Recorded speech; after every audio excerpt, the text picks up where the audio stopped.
Kifua kikuu ni ugonjwa unaoenezwa kwa njia ya hewa kutoka kwa mtu mwenye maambukizi kwenda kwa mtu ambaye hana maambukizi.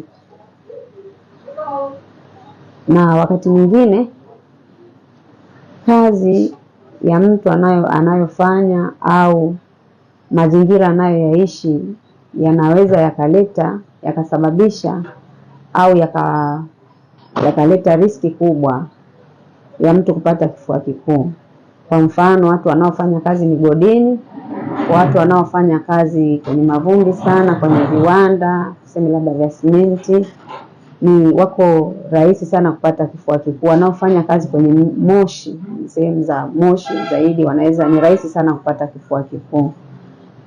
Tukilinganisha kifua kikuu na uvutaji wa tumbaku au sigara, matumizi ya sigara au tumbaku yanachangia kwa kiwango kikubwa mtu kupata kifua kikuu kutokana na ule moshi na mita ya mapafu jinsi yalivyo. Mtu anapovuta sigara, moshi wakati mwingine unabaki kwenye kifua kutokana na majimaji yale ya asili yaliyoko kwenye mapafu, yanaleta kitu kama nta hivi. Kwa hiyo hata vimelea vikipita kule si rahisi sana kuweza kutoka kwa sababu ya kule kunata.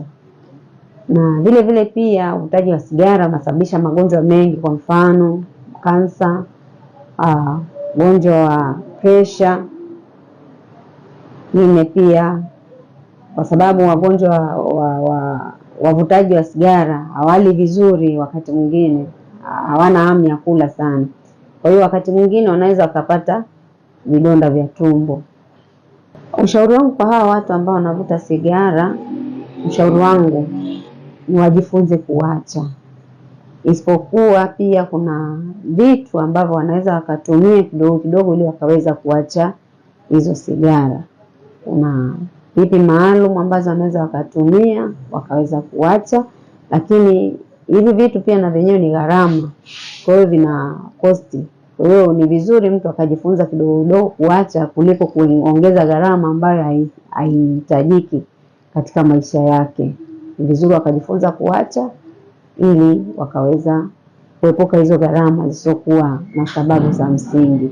Lakini kwa wale ambao ni waraibu na hawawezi kuacha, wanaweza kutumia vitu ambavyo ni mbadala ambavyo havina athari kubwa kama hiyo nicotine inayopatikana kwenye sigara. Kwa kawaida wale wazazi ambao au kama katika familia amegundulika mtu mwenye kifua kikuu ambacho ni cha kuambukiza, wazazi wanatakiwa wapeleke watoto wao kituoni ili kuweza kuchunguzwa, na ikibainika kwamba hawana maambukizi ya kifua kikuu wanapatiwa kinga tiba.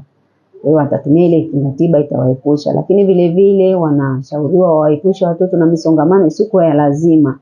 Lakini pia wanapopeleka watoto labda kuangalia mipira na nini, waangalie maeneo wanayotazama mpira watoto, sababu kuna vibanda vingine ambavyo kinakuwa na mlango tu hakina hata dirisha.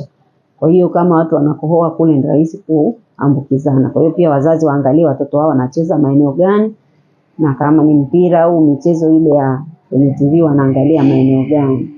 Lakini pia wazazi hakikisha watoto wao wamepata chanjo, na kama wanaishi na wagonjwa wa kifua kikuu hakikisha kwamba wanachunguzwa, na ikiwa hawana kifua wanapata tiba kinga.